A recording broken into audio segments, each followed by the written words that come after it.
Yo, assalamualaikum warahmatullahi wabarakatuh. Selamat sore menjelang malam buat teman-teman semuanya yang sudah ada di YouTube Solusi Hutang MB. Ya, terima kasih atas supportan Anda.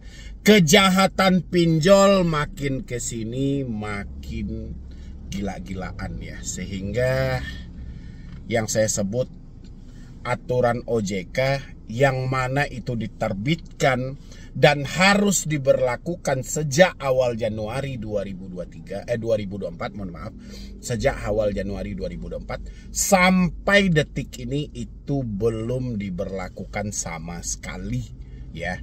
Bukan belum diberlakukan oleh OJK, tapi belum diberlakukan oleh pinjolnya, dan pinjol masih menganggap aturan yang disampaikan OJK itu, iya, mungkin ya, mohon maaf ya dengan segala hormat, dianggapnya cuman sampah doang gitu loh.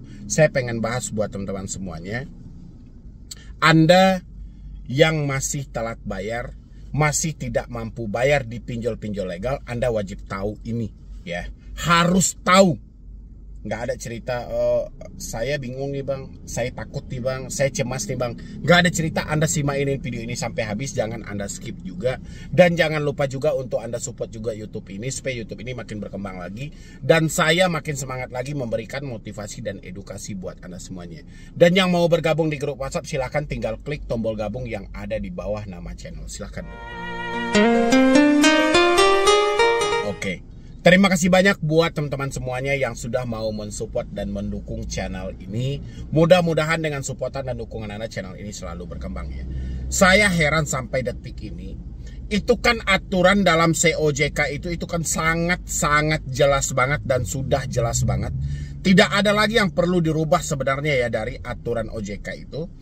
Ini sudah kayak mana? Sudah komplit. Sudah paket lengkap sebenarnya yang diberikan oleh OJK. Hanya saja soal praktek di lapangan itu belum terrealisasi seperti sebagaimana dalam aturan tersebut. Terus apa tindakan OJK sebenarnya? OJK selalu terfokus dengan berantas pinjol ilegal.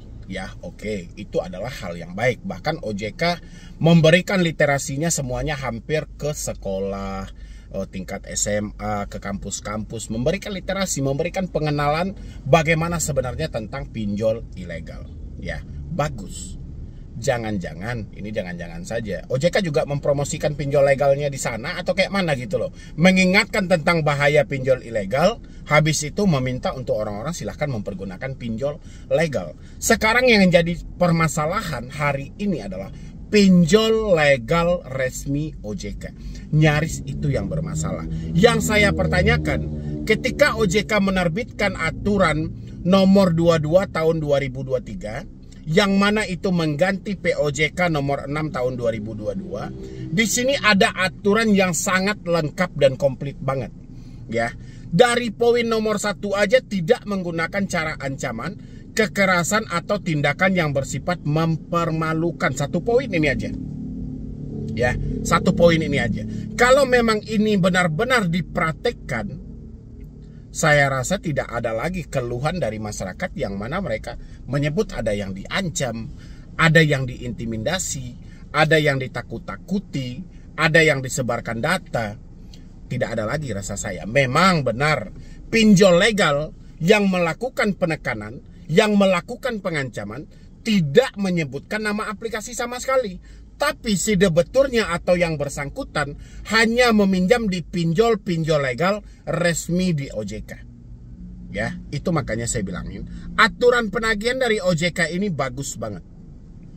Tapi OJK tidak ada orang lapangan yang memantau hal ini seperti aturan yang berlaku. OJK menyampaikan menyebarluaskan informasi mengenai kewajiban konsumen yang terlambat kepada kontak telepon yang dimiliki oleh konsumen.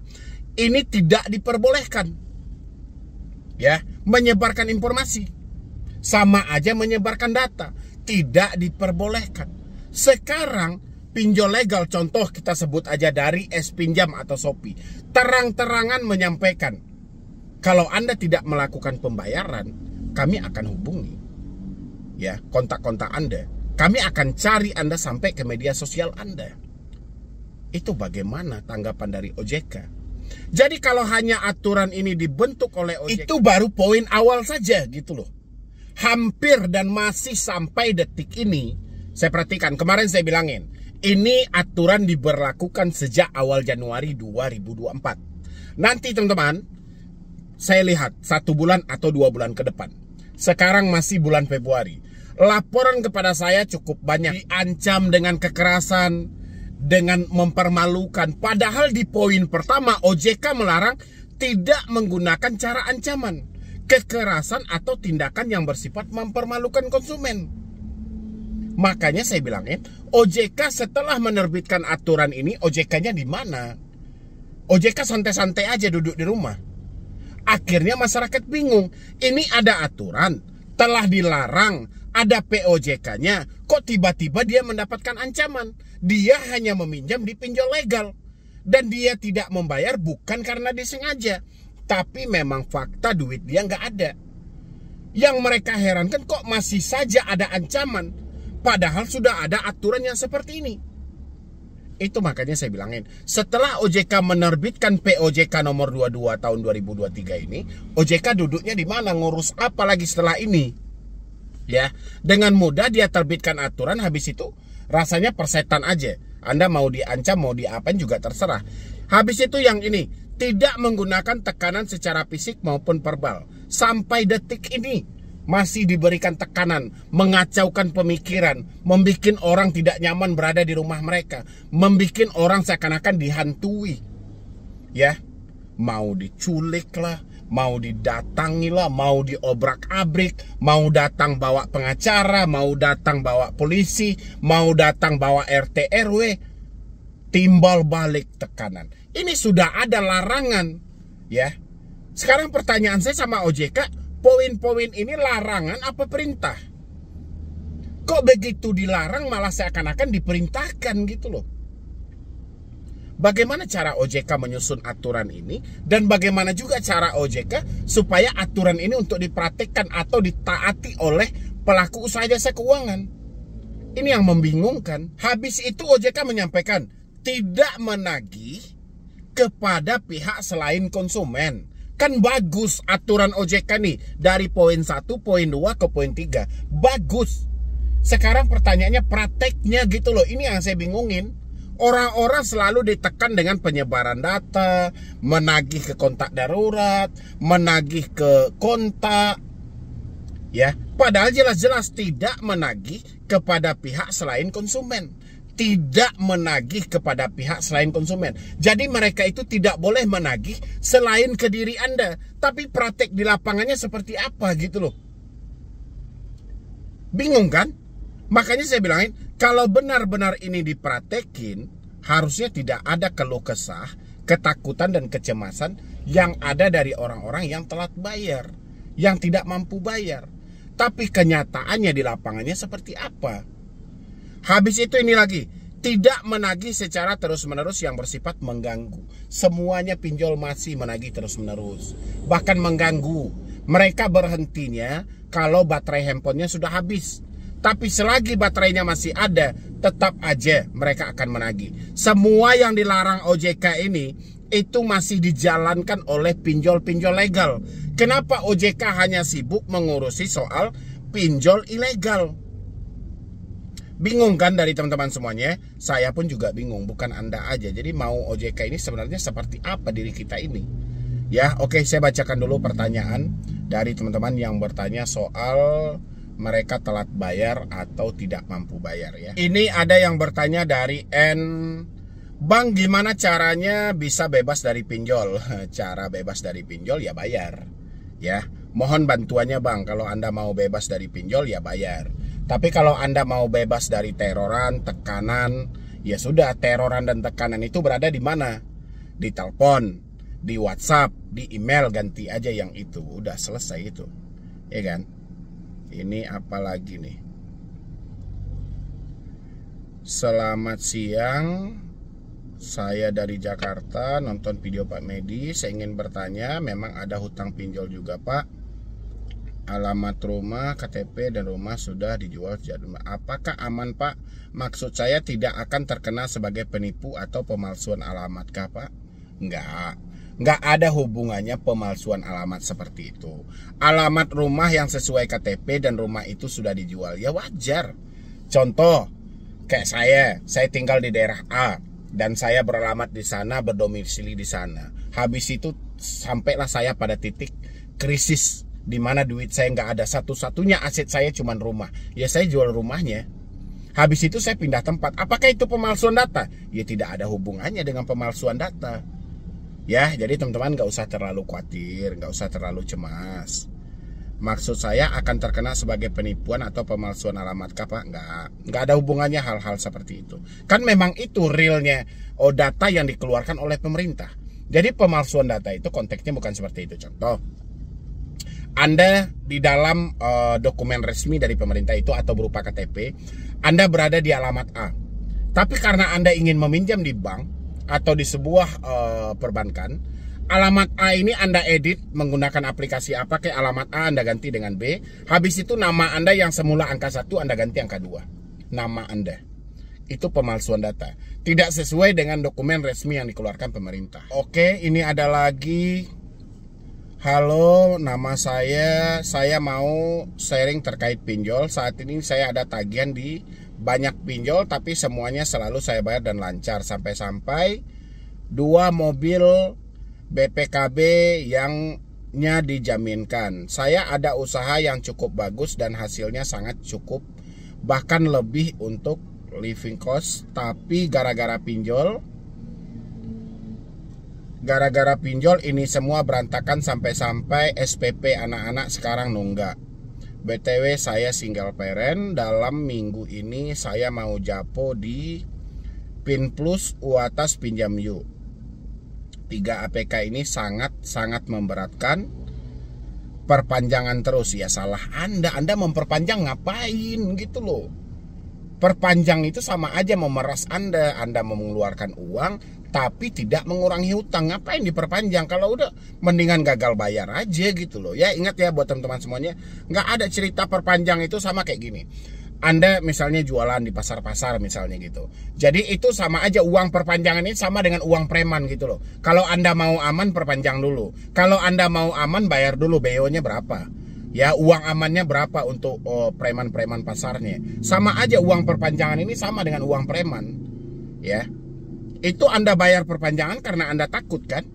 Makanya jangan takut-takut lagi. Memperpanjang itu sama memperbodoh diri Anda. Saya berencana untuk kirim email minta restrukturisasi tenor dan cicilan. Apakah ini harus saya lakukan atau galbay aja? Kalau saya galbay, risiko terburuk apa? Saya tidak bisa ganti nomor HP karena saya sudah pakai 20 tahun lebih. Oke. Kalau Anda galbay, risiko terburuknya adalah BI checking. Nggak ada di luar itu, cuman itu satu-satunya, BI checking. Dan untuk beberapa pinjol belum mempunyai akses ke BI checking, baru mempunyai ke fintech data center atau pusat data fintech lending. Ya, itu aja risiko terberatnya. Habis itu kalau galbay risiko terburuknya, apakah ini harus saya lakukan atau galbay aja? Mendingan galbay aja daripada Anda minta restrukturisasi tidak akan didapat. Kalau sama pinjol minta-minta keringanan nggak ada. Yang ada malah Anda diperbudak lagi memberikan uang perpanjangan terus-menerus tanpa henti. Saya tidak bisa ganti nomor HP. Ya sudah, kalau Anda memang tidak bisa ganti nomor HP, berarti Anda harus kuatkan mental Anda untuk menghadapi tekanan mereka via telepon, tekanan via WhatsApp, tekanan via email. Tapi kalau mental Anda tidak baik-baik saja, mau tidak mau nomor Anda yang 20 tahun harus Anda matikan dulu selama 3 bulan ke depan supaya bisa menstabilkan pemikiran Anda untuk menghadapi semua ini, ya. Habis itu ada yang bertanya lagi, yang mau saya tanyakan kenapa bunganya jalan terus. Saya termasuk, ini apa nih? Oke. Dia pernah ditipu mengatasnamakan pinjol tersebut. Yang mau saya tanyakan kenapa bunganya jalan terus. Saya termasuk gagal bayar di pinjol ilegal, semangat terkena penipuan yang mengatasnamakan Pundikas. Akhirnya saya bayar. Udah tahu Anda kena tipu Pak, ngapain dibayar lagi? Lalu yang harus dibayarkan sebesar itu. Awalnya mereka ancam saya sebar data dan memakai saya. Udah Pak, kalau kita mampu diperalat oleh pinjol-pinjol ilegal, siap-siap aja kita akan dijadikan ATM berjalan. Pinjol ilegal atas dasar apapun Anda tidak perlu bayar. Ya, nggak usah Anda bayar lagi, nggak usah takut-takut. Habis itu ini mana nih? Halo Kak, saya Li, saya sering nonton YouTube channel. Mau tanya Kak, apakah DCKP sebar data yang ada di kontak kita ya? Saya baru galbay 1 hari dan sudah banyak banget teroran. Ya, inilah yang saya sampaikan gitu loh. Orangnya baru terjebak di salah satu pinjol legal saja. Salah satu pinjol legal saja dia terjebak ini. Salah satu pinjol legal saja. Kan dia bilangin DCKP. Tiba-tiba dia mendapatkan ancaman seperti itu. Dia menuduh siapa? Tuduh KP-nya. Mereka tidak menyebutkan sama sekali nama aplikasinya. Ya, di sini mereka hanya mengatasnamakan pinjaman online. Satu-satunya orang lembaga yang bisa mengakses ini cuman OJK. Karena OJK mempunyai semua aksesnya. Tapi itulah tidak dilakukan OJK.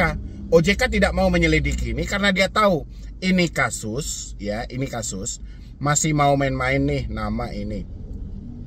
Karena tidak menyebutkan nama aplikasi, OJK tahu kalau tidak menyebutkan nama aplikasi berarti itu pinjol ilegal. Padahal pinjol ilegal setiap kali menagih selalu menyebutkan nama aplikasi. Ya, tidak pernah yang tidak. Nantilah kalau misalnya saya nemukan videonya, buktinya, nanti saya pajang di sini. Nanti kalau nggak salah masih ada itu yang dari pinjol ilegal. Ya, jadi buat teman-teman semuanya, kalau ada ancaman-ancaman seperti itu, tadi kan sudah saya jelaskan juga. Saya terangkan juga di awal kita bahas soal 7 aturan dalam POJK nomor 22 tahun 2023. Aturan itu wajib ditaati oleh pelaku usaha jasa keuangan. Ternyata sejak aturan itu diberlakukan 1 Januari sampai sekarang aturan itu tidak dipakai sama sekali. Dan kita harus perhatikan hal ini. Kita harus pertegas. Bagaimana cara mempertegasnya? Apabila kita masih menemukan kejanggalan di lapangan, contoh mereka tidak mentaati sama sekali aturan yang diberikan OJK, dan Anda tahu nama aplikasinya meskipun mereka tidak menyebutkan, saya pengen atas dasar apapun tolong berhenti membayar. Ya, jangan dicicil, jangan dibayar, jangan diperpanjang sama sekali. Itu aja, biar menjadi efek jerah sama mereka. Ketika Anda sudah diancam, semangat berhenti membayar, insya Allah tidak akan terjadi apa-apa. Ya, kompak semuanya seperti itu. Kalau enggak, aturan ini percuma loh. Hanya ada di barisan lembaran kertas di kantor OJK aja, tidak dipatuhi sama sekali. Ya, mungkin dari saya cuma itu aja. Mudah-mudahan ini bisa membantu buat teman-teman semuanya, terutama yang baru telat bayar dan tidak mampu bayar pinjol. Jadi sekian dulu dari saya, Medi Bro nih. Wassalam.